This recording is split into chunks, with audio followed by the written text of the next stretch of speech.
You're pulling it right now, or you pulled it yesterday, or you're already planning to pull it this weekend because it showed up again in your lawn and your garden beds and along the edges of your driveway, and you've been fighting it for years, spraying it, digging it, poisoning it, cursing it, and it keeps coming back.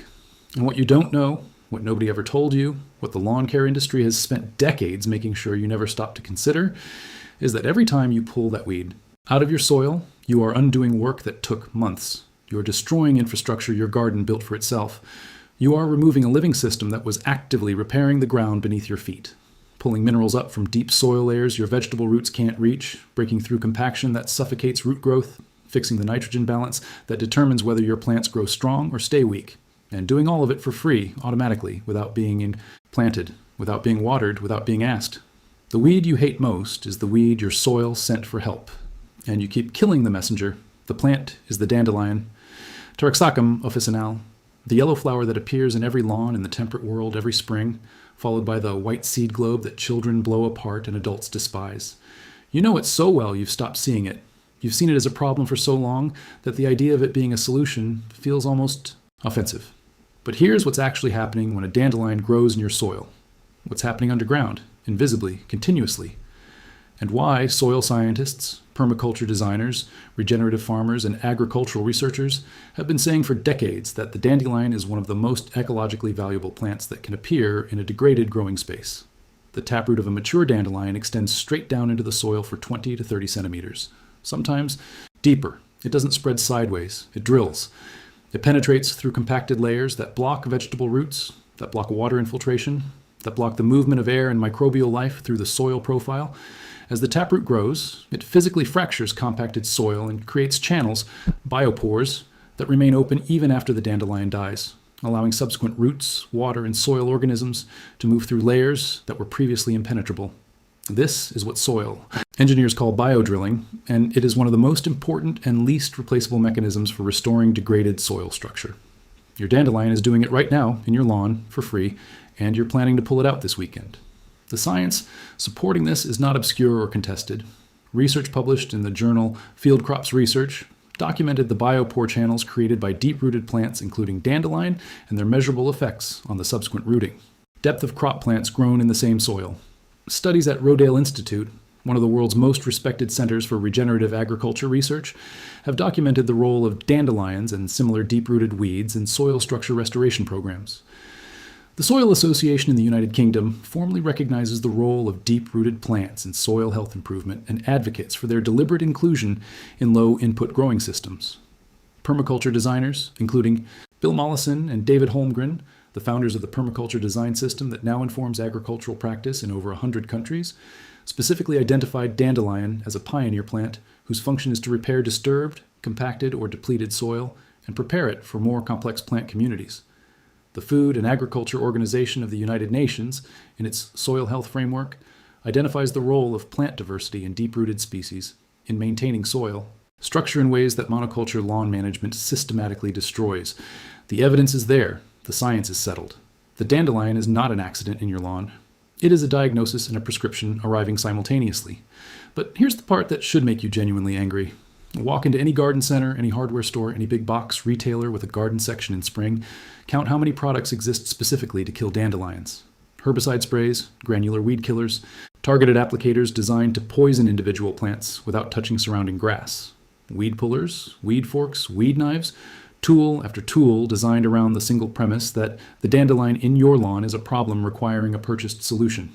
The dandelion removal and lawn care industry generates billions of dollars annually on that premise. A premise that is, from a soil science perspective, completely backwards. Dandelions appear in compacted, depleted, low organic matter soil because that is the ecological niche they fill. They are pioneer species that colonize damaged land and begin the repair process. The compaction and depletion that invited the dandelion in the first place was caused, in most cases, by the exact lawn management practices. Synthetic fertilizers, herbicides, repeated mowing without organic matter return, that the lawn care industry sells. They created the soil conditions that produced the dandelion, then sold you the tool to remove the organism trying to fix the damage, then sold you more synthetic fertilizer to compensate for the fertility that the dandelion was restoring naturally. It is one of the most elegant closed loops in commercial history. They stopped teaching you what dandelions actually do because teaching you would have ended the loop. You've watched this your entire life without understanding what you were seeing. Think about where dandelions appear most densely, not in rich, loose, biologically active garden. Soil, not in forest floors deep with leaf litter and fungal networks, in lawns, in compacted paths, along roadsides, in the cracks of pavement where soil has been compressed to near concrete density, in fields that have been repeatedly tilled and depleted. Dandelions concentrate precisely where soil is most damaged. They are not invading healthy ecosystems.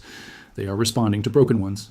The density of dandelions in any given patch of ground is essentially a map of soil degradation. The more dandelions, the more compaction, the more depletion, the more the soil is crying out for exactly what the dandelion provides. You've been reading that map as a cosmetic problem. It was always a soil health report. Here's the mechanism, simply explained.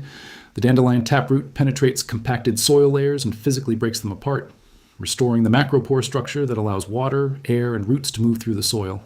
As the taproot grows, it secretes compounds that stimulate microbial activity in the surrounding soil, building the biological community that healthy soil requires. The plant draws minerals, calcium, iron, potassium, phosphorus, from deep soil layers beyond the reach of shallow-rooted vegetables and lawn grass, and incorporates them into its leaves and stems.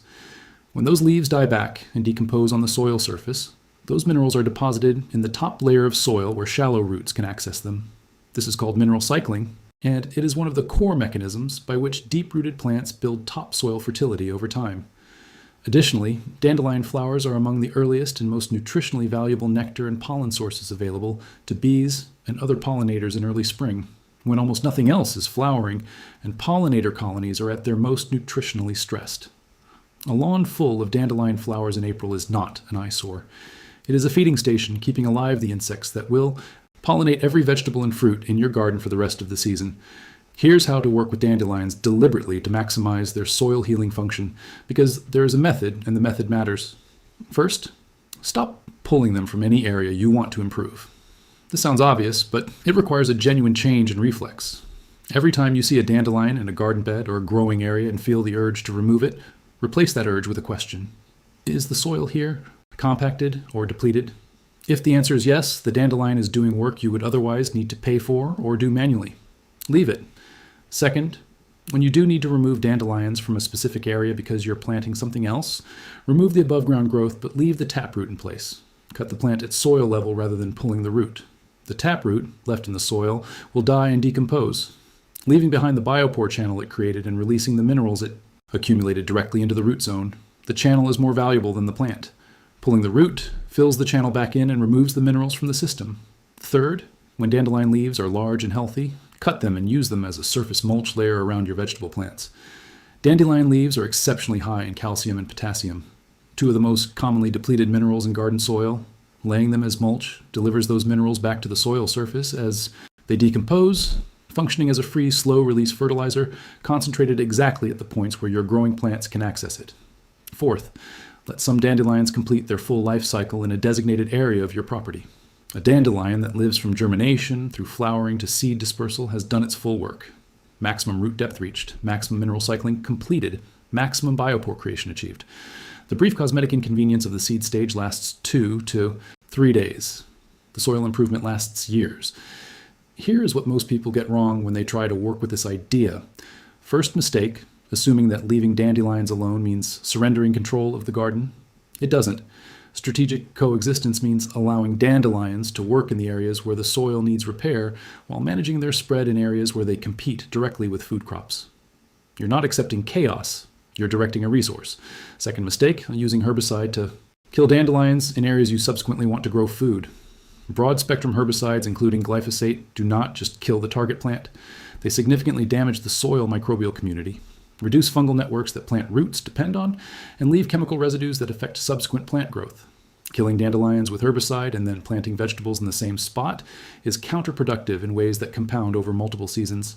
If you need to remove dandelions from a growing area, remove them mechanically or smother them with a thick cardboard and compost mulch layer. Third mistake, composting pulled dandelion roots rather than leaving them in place. If you must pull the taproot, the single most valuable thing you can do with it is chop it coarsely and bury it back in the immediate area, rather than removing it entirely from the system. The minerals accumulated in that root stay in your garden that way. Fourth mistake, seeing a dandelion-heavy lawn as a failure state rather than a starting point. Dense dandelion colonization tells you exactly what the soil needs: aeration, organic matter, reduced compaction. Address those underlying conditions, and the dandelion density will naturally decrease over time as the soil improves and is colonized by a more diverse plant community. The dandelion's ecological role is to initiate repair, not to dominate permanently. It leaves when the work is done, if you let it work. The results of shifting from dandelion removal to dandelion management are documented in regenerative agriculture practice and visible within a single growing season. Soil that has been repeatedly tilled, synthetically fertilized, and chemically managed, the typical suburban garden or lawn shows measurable improvement in structure, water infiltration, and biological activity within 1 to 2 seasons of stopping herbicide use and allowing deep-rooted pioneer species, including dandelion, to work.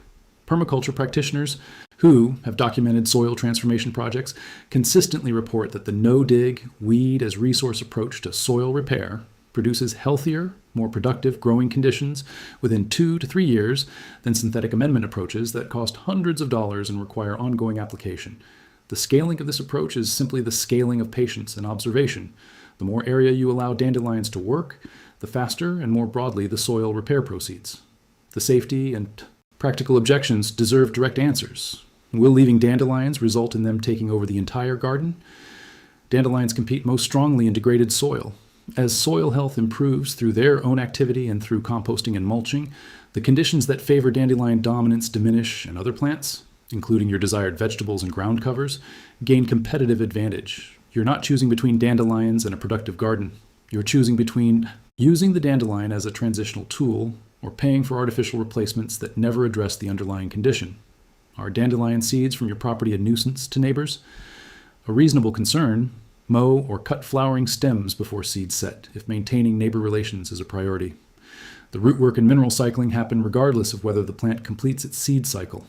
The historical relationship between humans and dandelions is almost entirely the opposite of the modern one. For most of recorded human history, dandelions were not weeds. They were crops. Ancient Chinese medicine documented dandelion use for digestive health and as a detoxifying food as early as the 7th century CE. Medieval European herbalists cultivated dandelion deliberately in physic gardens for both culinary and medicinal use. The dandelion was brought to North America intentionally by European colonists, carried as a valuable food and medicine plant that happened to also improve the soil conditions of cleared land they were trying to cultivate. The colonial kitchen garden typically included deliberately planted dandelion alongside vegetables. Native American communities rapidly adopted the introduced plant into both culinary and medicinal practice, recognizing immediately that it was useful rather than harmful. The shift from food plant to despised weed happened in the 20th century with the rise of the chemical lawn, a purely aesthetic cultural preference backed by an industry that needed a problem to solve. In a single human lifetime, a plant that had been deliberately grown and valued for 2,000 years became something people spray poison on. The plant didn't change, the culture did. And the culture was wrong, which is where the real weight of this falls. We have built a system in which the health of soil, the living foundation of all food production, the substrate without which nothing we eat exists, is actively damaged by the dominant land. Management practice of the most affluent societies in the world. We pour synthetic nitrogen on lawns that don't need to grow food. We spray herbicides on the plants that are trying to repair what the synthetic nitrogen damaged. We buy soil amendments to replace the minerals that the herbicides removed along with the plants that were accumulating them. And we do all of this while paying premium prices for organic vegetables grown in the kind of biologically rich, deep-structured, minerally diverse soil that a dandelion would have built for free in 5 years if we had simply left it alone. The knowledge of what weeds actually do, why they appear, what work they are performing, what they are trying to tell you, is knowledge that makes the entire chemical lawn care industry unnecessary. That's not a coincidence. That's why they stopped teaching it. If this video made you look at the dandelion in your lawn differently, if it made you want to put the weed killer back on the shelf, and watch what happens when you let the soil do what the soil knows how to do, then share it with someone who's been at war with their yard for years and losing. Because the garden was never the problem, and the weed was never the enemy.